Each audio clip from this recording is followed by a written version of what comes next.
Para imam Syiah tidak pernah berbuat salah dan dosa. Para imam Syiah bersifat maksum. Nah, ini dia. Bersih dari kesalahan dan tidak pernah lupa, apalagi berbuat dosa. Tidak pernah berbuat dosa. Tidak pernah lupa.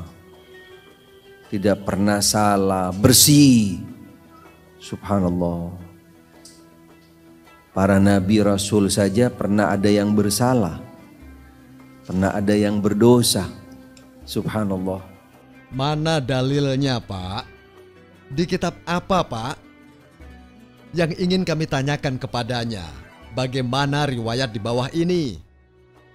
Dalam kitab As-Sunnah karya Al-Holal, salah satu ulama Ahlus Sunnah yang ditahqiq oleh Dr. Atiyah Az-Zahrani, jilid 2, terbitan Darur Royah, cetakan pertama tahun 1989, halaman 307. Al-Holal berkata, telah mengabarkan kepada kami Muhammad bin Amr bin Mukrim, telah mengabarkan kepada kami Ibrahim bin Hani yang berkata, aku mendengar Bishr bin Al-Haris berkata, kesalahan telah diangkat dari Abu Bakar dan Umar. Maksudnya, keduanya tidaklah berbuat salah. Muhakik berkata, sanadnya sahih. Dalam kitab tafsir Al-Fahrur Razi, salah satu ulama Ahlus Sunnah, jilid 10, terbitan Darul Fikr, halaman 148. Ar-Razi ketika menafsirkan firman Allah Subhanahu wa Ta'ala, hai orang-orang yang beriman, taatilah Allah dan taatilah Rasul-Nya dan ulil amri di antara kalian.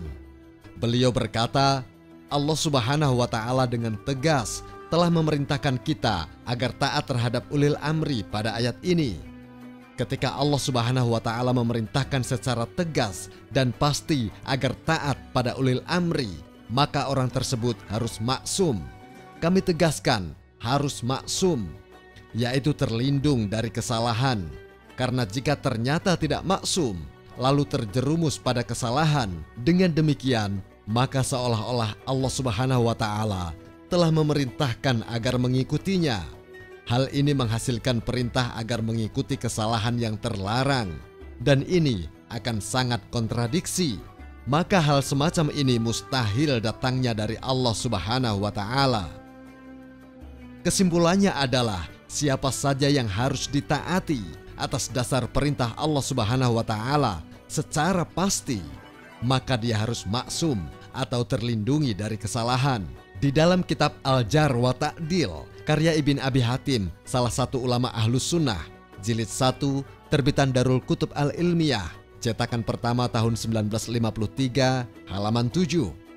Ibn Abi Hatim berkata, adapun para sahabat Rasulullah Shallallahu Alaihi Wasallam, mereka telah menyaksikan wahyu dan turunnya Al-Quran. Mereka juga telah mengetahui tafsir dan takwil.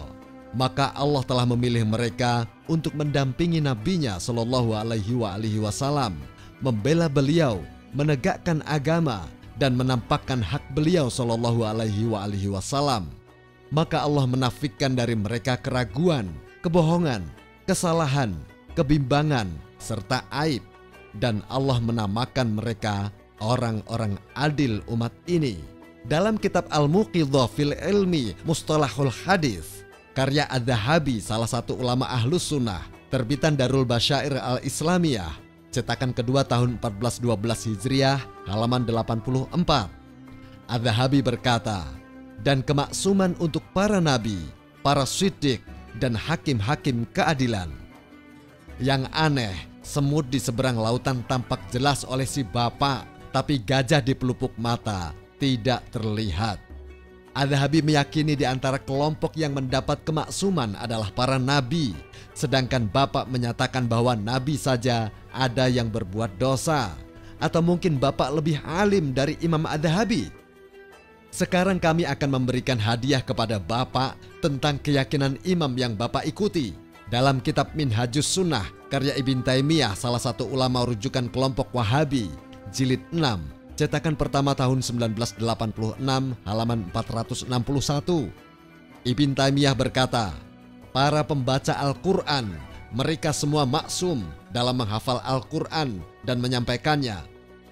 Para perawi hadis, mereka semua maksum dalam menghafal dan menyampaikannya.